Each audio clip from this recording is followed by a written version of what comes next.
السلام علیکم ورحمۃ اللہ۔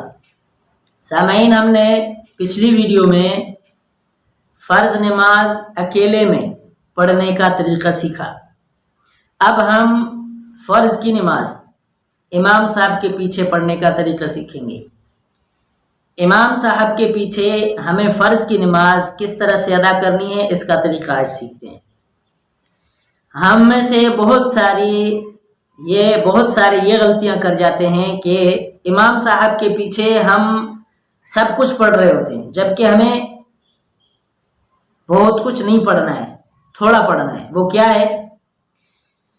فرض نماز امام صاحب کے پیچھے جب ہم ادا کر رہے ہیں، جب پہلی رکعت میں ہم پہنچ گئے، تکبیر اولیٰ کو ہم پہنچ گئے، تکبیر تحریمہ کہہ کر ہم نے ہاتھ باندھ لیے۔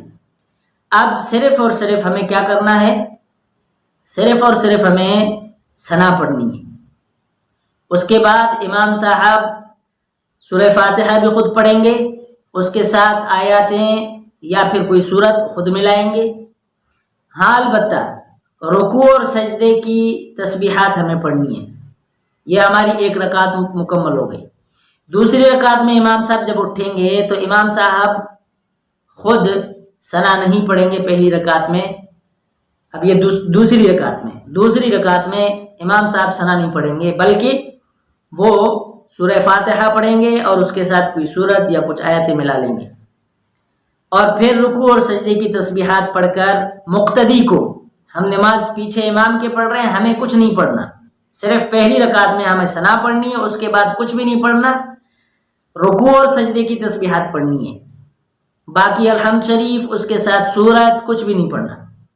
اب یہ 2 رکعت جب ہماری پوری ہو جائیں گی تو دوسری رکعت میں جب ہم اتحیات میں بیٹھیں گے تو پھر ہمیں صرف اور صرف ثنا پڑھنی ہے، اگر یہ 3 یا 4 رکعت کی نماز ہے۔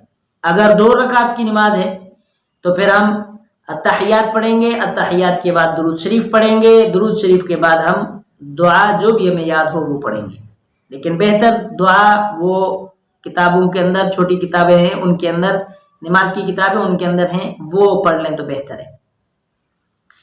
اب یہ امام صاحب کے پیچھے پڑھنے کا طریقہ ہو گیا 2 رکعت کا۔ تیسری اور چوتھی رکعت کے لیے کیا ہوگا؟ جب تیسری رکعت کے لیے جب امام صاحب کھڑے ہوں گے تو پھر امام صاحب کو بھی صرف سورہ فاتحہ پڑھنی ہے تیسری رکعت میں، اور کچھ نہیں پڑھنا۔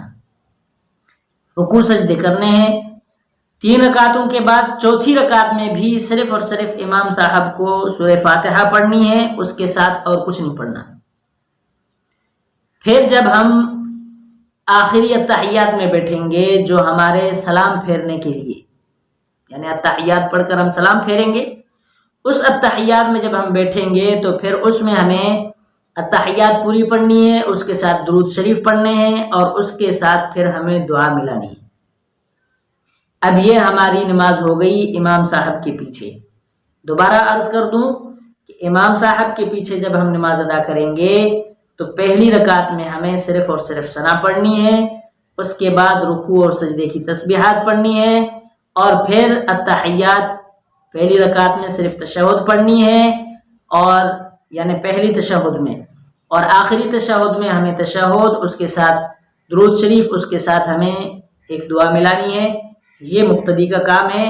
مقتدی امام صاحب کے پیچھے کھڑے ہو کر نہ سورہ فاتحہ پڑھے گا اور نہ ہی اس کے ساتھ کوئی دوسری سورت ملائے گا، اس کو کچھ نہیں کرنا، باقی سارا کام امام صاحب کا ہے۔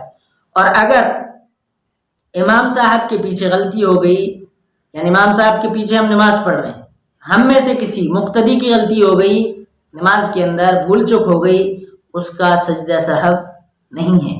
ہاں، البتہ امام صاحب سے غلطی ہو گئی تو پھر امام صاحب کا سجدہ سہو باقی سب مقتدیوں کے لیے ہے۔ وہ امام صاحب جب سجدہ سہو ادا کریں گے تو مقتدی اس کے پیچھے ادا کریں گے۔